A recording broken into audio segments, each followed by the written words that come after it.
Penjumlahan vektor bisa dilakukan dengan beberapa cara, bisa dengan cara grafis dan cara analitis. Dengan cara grafis bisa dibagi menjadi dua, yaitu metode poligon dan metode jajaran kenjang, di mana keduanya mirip.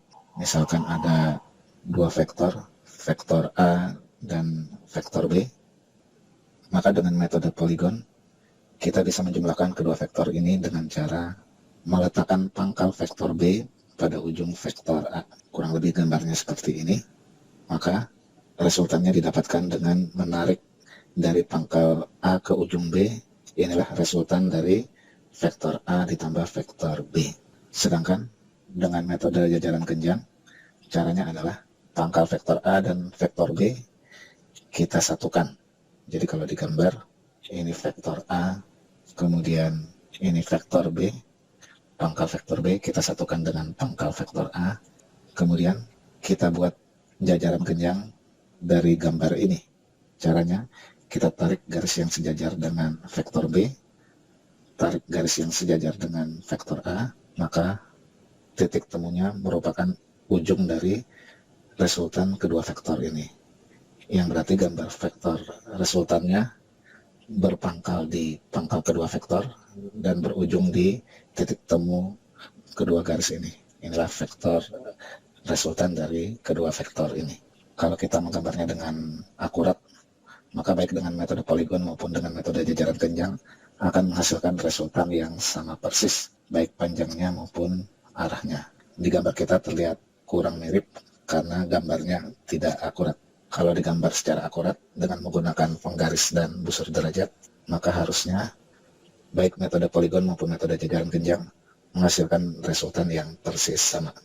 Untuk mengetahui berapa besar dari resultan ini, kita ambil penggaris dan kita ukur panjangnya. Dan untuk mengukur berapa sudutnya, kita ambil busur derajat. Ini adalah penjumlahan vektor dengan cara grafis. Ada cara lain di mana kita bisa mengetahui besar dan arah dari resultan ini tanpa perlu menggunakan penggaris dan busur derajat, yaitu dengan metode penguraian vektor. Bagaimana cara menjumlahkan vektor dengan menggunakan metode penguraian vektor? Inilah yang akan kita bahas sebagai berikut. Misalkan ada dua vektor, V1 dan V2, seperti ini. Kita ingin menjumlahkan kedua vektor ini dengan menggunakan metode penguraian vektor. Maka caranya adalah kita lakukan langkah-langkah berikut. Pertama, kita letakkan vektor V1 dan V2 ini dalam koordinat kartesius seperti ini. Kita buat sketsa vektor V1 dan V2 dengan pangkal vektornya di pusat koordinat kartesius. Dikira-kira saja, tidak perlu pakai penggaris ataupun busur derajat. Kemudian langkah yang kedua, kita buat sketsa vektor komponen dari masing-masing vektor ini dalam arah sumbu X dan sumbu Y. Berarti ini ada V1X, ini ada V1Y, kemudian ini ada V2X, dan ini ada V2Y. Kemudian langkah yang ketiga, kita cari besar dari masing-masing vektor komponen ini, baik dalam arah sumbu X maupun dalam arah sumbu Y. Dan untuk memudahkan langkah selanjutnya, kita buat dalam bentuk tabel sebagai berikut. Vektor komponen V1 dalam arah sumbu X kita sebut sebagai V1X. Kita tahu ini besarnya sama dengan V1 kali cos theta 1. Sedangkan vektor komponen V1 dalam arah sumbu Y kita beri nama V1Y. Ini besarnya sama dengan V1 dikali sin theta 1. Demikian juga dengan V2. Vektor komponennya dalam arah sumbu X kita sebut sebagai V2X. Ini sama dengan V2 dikali cos theta 2. Sedang komponen vektor V2 dalam arah sumbu Y kita sebut V2Y. Ini besarnya sama dengan V2 dikali sin theta 2. Inilah langkah yang ketiga. Kemudian langkah yang keempat adalah kita jumlahkan masing-masing vektor komponen ini yang dalam arah sumbu X dan sumbu Y. Kenapa bisa kita jumlahkan? Karena sudah searah. V1X dan V2X sudah dalam arah sumbu X. Demikian juga V1Y dan V2Y sudah dalam arah sumbu Y. Sehingga bisa kita jumlahkan secara langsung juga.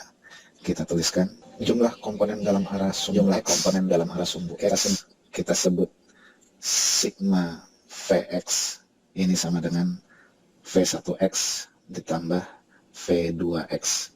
Sedangkan jumlah komponen dalam arah sumbu Y kita tuliskan sebagai sigma VY, ini sama dengan V1Y ditambah V2Y. Inilah langkah yang keempat. Yang perlu diketahui adalah sigma Vx ini adalah komponen dari resultan V1 dan V2 dalam arah sumbu X, dan sigma Vy ini adalah komponen dari resultan V1 dan V2 dalam arah sumbu Y. Kalau kita buat sketsanya, sigma Vx dan sigma Vy ini dalam koordinat kartesius akan seperti ini. Setelah sigma Vx dan sigma Vy ini kita dapatkan, maka resultan dari V1 dan V2 ini, kalau kita gambarkan, sketsanya akan seperti ini. Inilah resultan dari kedua vektor yang kita cari, yang kalau kita lihat di gambar, besarnya berarti bisa kita hitung, karena kita tahu komponen dari resultan ini dalam arah sumbu X dan dalam arah sumbu Y. Berarti besar resultannya bisa kita cari sama dengan akar sigma Vx kuadrat tambah sigma Vy kuadrat. Bagaimana dengan arahnya? Nah, misalkan theta r ini adalah sudut yang dibentuk resultan dari sumbu X positif, maka berdasarkan segitiga R, sigma Vy dan sigma Vx, bisa kita tuliskan bahwa tangan theta r sama dengan, ingat tangan itu adalah sisi depan per sisi samping, berarti sama dengan sigma Vy per sigma Vx, sigma Vy per sigma Vx. Dengan demikian, kita bisa menghitung besar dan arah dari resultan kedua vektor tanpa perlu mengukur dengan penggaris dan busur derajat. Resultannya sama dengan akar sigma Vx kuadrat tambah sigma Vy kuadrat, dan sudutnya bisa dicari lewat persamaan tangan theta r-nya sama dengan sigma Vy dibagi sigma Vx. Untuk lebih jelasnya, perhatikan contoh soal berikut. Kata soal, sebuah perahu mula-mula bergerak sejauh 500 meter ke arah timur laut, dilanjutkan 1.200 meter ke arah barat laut. Hitunglah besar dan arah resultan perpindahan perahu tersebut. Kalau kita gambarkan, perahu ini melakukan 2 kali perpindahan.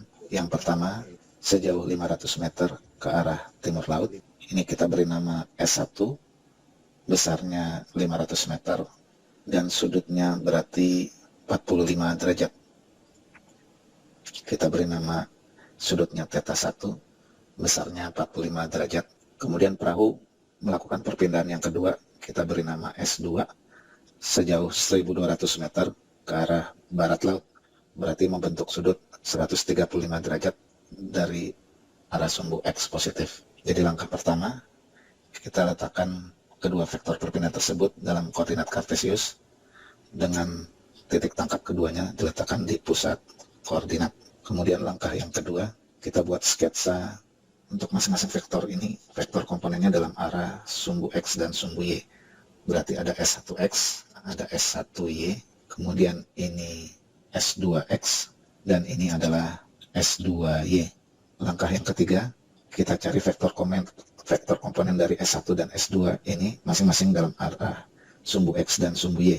Berarti S1X sama dengan S1 kali cos theta 1, S1-nya besarnya 500, theta 1 besarnya 45 derajat, berarti ini sama dengan 500 dikali setengah akar 2, berarti sama dengan 250 akar 2.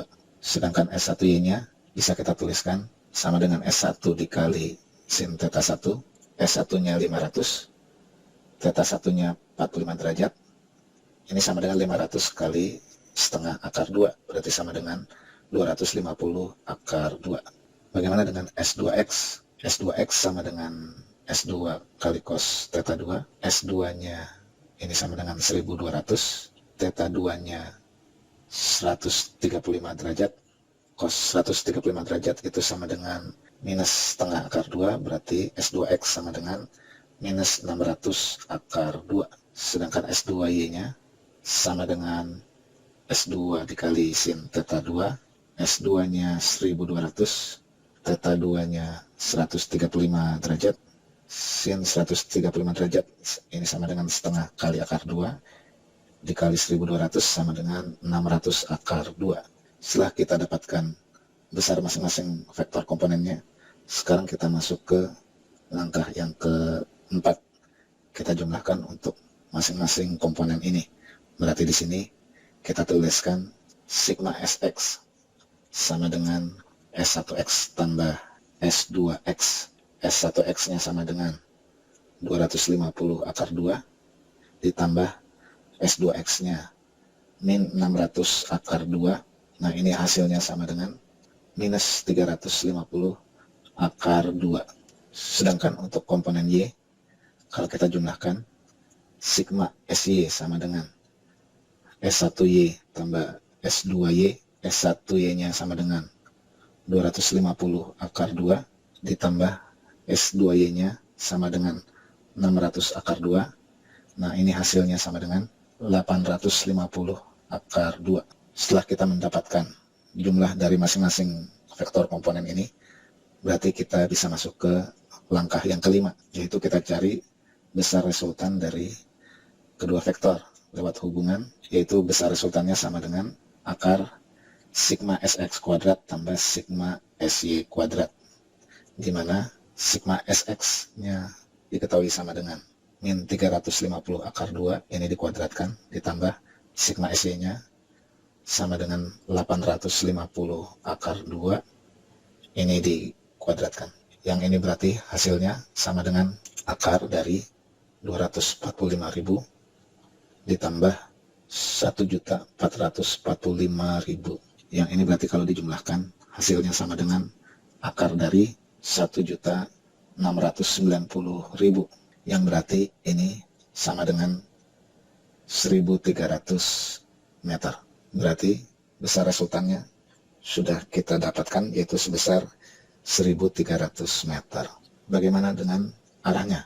Arahnya seperti yang tadi sudah kita bahas, bisa dicari lewat hubungan tangen theta R, ini sama dengan sigma Sy per sigma Sx. Sigma Sy-nya sama dengan 850 akar 2 per sigma Sx-nya sama dengan minus 350 akar 2. Nah, ini sama dengan minus 17 per 7. Tangan theta R sama dengan minus 17 per 7. Maka nilai theta R-nya bisa kita cari dengan menggunakan kalkulator. Hasilnya adalah sekitar 112 derajat. Berarti sudut resultannya pun sudah bisa kita dapatkan.